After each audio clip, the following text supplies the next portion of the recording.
নমস্কার দর্শক, আপনাদের সবাইকে আরো একবার প্রণাম। আজকে যে খবরগুলো নিয়ে বসেছি সেগুলো শুনলে আপনাদের গায়ে লোম দাঁড়িয়ে যেতে পারে। কারণ আজকে যা বলবো সেটা শুধু একটা খবর না, এটা আসলে গোটা মিডল ইস্টের রাজনীতির একটা বড় পর্দা ফাঁস। প্রথমে বলে রাখি, আজকের আলোচনায় থাকছে হরমুজ প্রণালী নিয়ে রাশিয়ার একটা চাঞ্চল্যকর মন্তব্য, যেটা শুনলে মনে হবে ইরানের হাতে আসলে কি অস্ত্র লুকিয়ে আছে। তারপর থাকছে সৌদি জোট আর হুতিদের মধ্যে যুদ্ধাংদেহী পরিস্থিতি। আর সবচেয়ে বড় কথা, 10 বছর পর ইরান কিভাবে সৌদি আমেরিকার অবরোধ ভেঙে ফেললো ইয়েমেনের ঘাঁটিতে পা রেখে। তো দেরি না করে একদম সোজাসুজি পয়েন্টে পয়েন্টে ঢুকে যায় এবং খুঁটিয়ে খুঁটিয়ে দেখা যাক কি রয়েছে আজকের আপডেটে। চলুন শুরু করা যাক। দর্শক, প্রথম খবরটা দিয়ে শুরু করি, যেটা শুনে আমার নিজেরই গায়ে শিহরণ লেগেছে, গায়ে লোম দাঁড়িয়ে গেছে। রাশিয়ার প্রাক্তন প্রেসিডেন্ট দিমিত্রি মেদভেদেভ, যিনি আয়াতুল্লাহ খামেনির শেষকৃত্যে যোগ দিতে গিয়েছিলেন, তিনি ফেরার পথে এমন একটা কথা বলে দিলেন যেটা গোটা মিডল ইস্টের রাজনীতিতে নতুন করে আলোড়ন ফেলে দিয়েছে। মেদভেদেভ বললেন, হরমুজ প্রণালী ইরানের জন্য একটা পরমাণু অস্ত্রের চেয়ে কোনো অংশে কম শক্তিশালী নয়। এটা শুনেই তো আমার মাথার ঘন্টা বেজে গেল। বলি, এ আবার কি কথা? কিন্তু উনি এখানেই থামেননি, বললেন হরমুজ যদি ইরানের একটা বড় অস্ত্র হয়, তাহলে ইরানের হাতে আরেকটা থার্মো নিউক্লিয়ার অস্ত্র আছে, আর সেটা হলো বাব আল মান্দেব, যেটা ইয়েমেনের কাছে অবস্থিত। এবার আমি আপনাদের একটু বুঝিয়ে বলি, কারণ এটাকে সোজাসুজি ধরে নিলে ভুল হবে। মেদভেদেভ কিন্তু আক্ষরিক অর্থে বলেননি যে ইরানের হাতে সত্যিকারের পরমাণু বোমা আছে। উনি বোঝাতে চেয়েছেন সমুদ্রপথের গুরুত্বের কথা, আর সেই পথ বন্ধ হলে যে তাণ্ডব হবে সেটার কথা। হরমুজ প্রণালী দিয়ে বিশ্বের তেলের একটা বিশাল অংশ যায়। এটা বন্ধ হয়ে গেলে সারা দুনিয়ায় হাহাকার পড়ে যাবে। আর বাব আল মান্দেব প্রণালী, যেটা লোহিত সাগরকে ভারত মহাসাগরের সঙ্গে জুড়ে দেয়, যেটা ইউরোপ, এশিয়া, মিডল ইস্টের ব্যবসার প্রাণকেন্দ্র, আর লোহিত সাগরে ইরানের ঘনিষ্ঠ হুতিরা তো আছেই সেখানে, যারা যে কোনো সময় জাহাজে ডুবিয়ে দিতে পারে। তো আমার মত যদি আপনারা মানেন, এই দুই জলপথ একের সঙ্গে চাপ বাড়ালে সেটার প্রভাব শুধু মিডল ইস্টে সীমাবদ্ধ থাকবে না, গোটা বিশ্ব অর্থনীতি টালমাটাল হয়ে যাবে।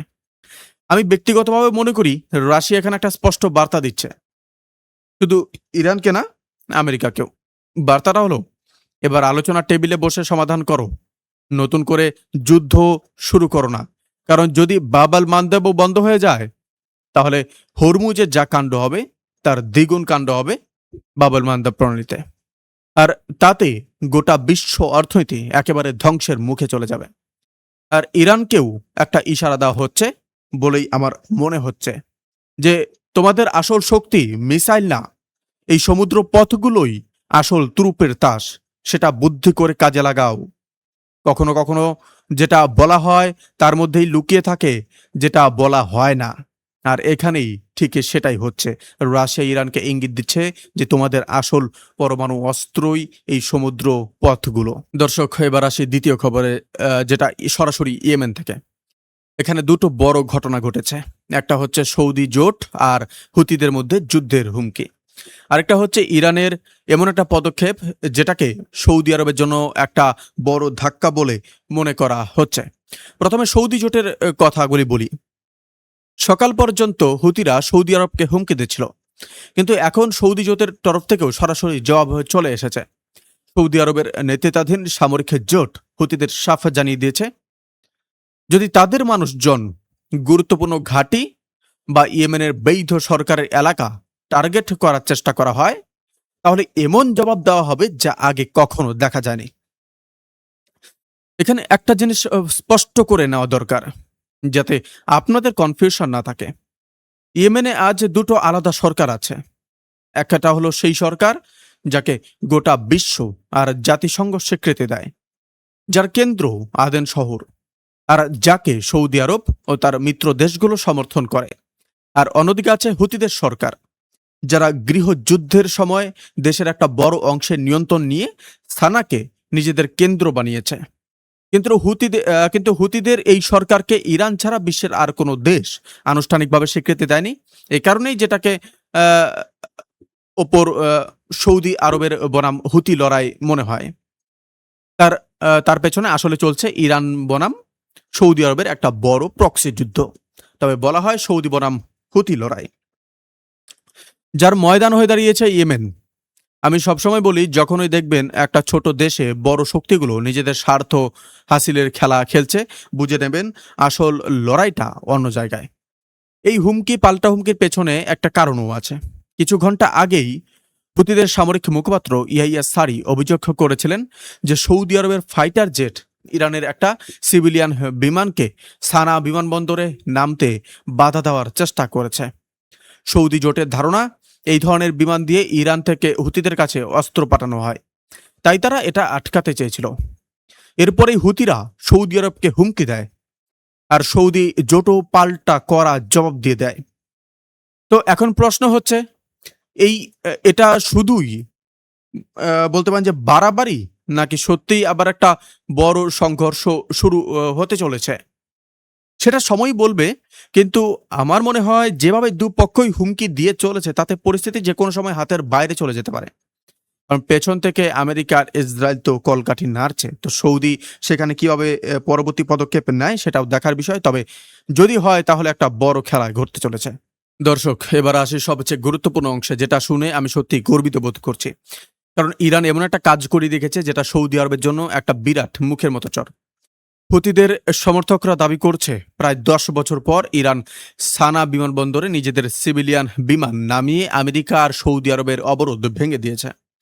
ভাবুন তো, যেখানে সৌদি জেট বিমান আটকানোর চেষ্টা করছিল, সেখানেও ইরানের বিমান সেই সানায় নামলো আর পরে নিরাপদে ইরানে ফিরেও গেল।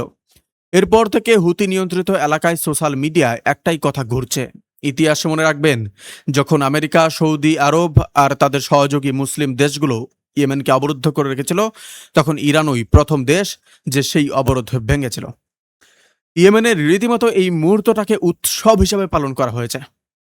রাতে বেলা মানুষ রাস্তায় নেমে এসেছে, সোশ্যাল মিডিয়ায় ইরানকে ধন্যবাদ জানিয়েছে। আর আমার মনে হয় এটা শুধু একটা বিমান অবতরণের ঘটনা না, এটা একটা প্রতীকী বার্তা যে অবরোধ দিয়ে ইরানকে আটকানো যায় না। যদি ইরানের সিভিলিয়ান বিমান এভাবে নিয়মিত সানায় যেতে শুরু করে, তাহলে এটা ইয়েমেনের বর্তমান পরিস্থিতিতে একটা বড় পরিবর্তন হবে বলে আমার ধারণা। আর সৌদি আরবের জন্য এটা একটা সরাসরি চ্যালেঞ্জ হিসাবেও দেখা হবে। মজার ব্যাপার হলো, ঠিক এর আগের রাতেই সৌদি আরবের একটা প্রতিনিধি দল আয়াতুল্লাহ খামেনির শেষকৃত্যে গিয়ে শ্রদ্ধা জানিয়ে এসেছিল, যেটাকে বিশ্ব মিডিয়া একটা চমকপ্রদ মুহূর্ত হিসাবে তুলে ধরেছিল। তো প্রশ্ন উঠছে, তাহলে কি সৌদি আরব ভেতরে ভেতরে উত্তেজনা কমানোর চেষ্টা শুরু করে দিয়েছিল, নাকি এটা নিছকই কাকতালীয়? আমার তো মনে হয় না একটা একটা কাকতালীয়। ইয়েমেনের মাটিতে দুপক্ষই নিজেদের অবস্থানে অনড়। একদিকে সৌদি আরব ইয়েমেনের বৈধ সরকারের পেছনে, আরেকদিকে ইরানের শক্তি সেই হুতিদের পেছনে। দর্শক, শেষ করার আগে আরো দুটো ছোট কিন্তু জরুরি খবর বলে যাই। ইরানের আইআরজিসির এরোস্পেসের ফোর্সের প্রধান সাফ জানিয়ে দিয়েছেন, যে কোনো হামলা বিরুদ্ধে ইরান সম্পূর্ণ প্রস্তুত, আর তার কড়া জবাব দেওয়া হবে। মনে রাখবেন, এই এরোস্পেস ফোর্স হলো আইআরজিসির সেই শাখা যারা মিসাইল নিয়ন্ত্রণ করে। তাই এই বিবৃতি একেবারেই হালকাভাবে নেওয়ার মতো না। আর লেবাননের দক্ষিণ অংশে আল খিয়াম এলাকায় আবার নতুন করে বোমাবর্ষণের খবর পাওয়া গেছে, যার ছবি দূর থেকে তোলা হয়েছে। আমার তো মনে হয় এই পুরো অঞ্চলটাই এখন একটা বারুদের স্তূপের ওপর বসে আছে, যে কোনো সময় যে কোনো দিক থেকে আগুন লেগে যেতে পারে। তো দর্শক, আজকের মতো এখানে শেষ করছি। আপনাদের কিরকম লাগলো এই বিশ্লেষণ নিচে কমেন্টে অবশ্যই জানাবেন। ভিডিওটা ভালো লাগলে লাইক করতে ভুলবেন না, আর চ্যানেলটা সাবস্ক্রাইব করে রাখুন, কারণ এই পরিস্থিতি খুব দ্রুত বদলাচ্ছে। আর যত তাড়াতাড়ি সম্ভব আপনাদের কাছে সবচেয়ে তাজা খবরগুলি নিয়ে হাজির হব। দেখা হচ্ছে পরের ভিডিওতে, ততক্ষণ ভালো থাকুন। আমার নাম লক্ষণ দে, আমি ভারত ওয়েস্ট বেঙ্গল থেকে এই খবর প্রচার করছি। ধন্যবাদ।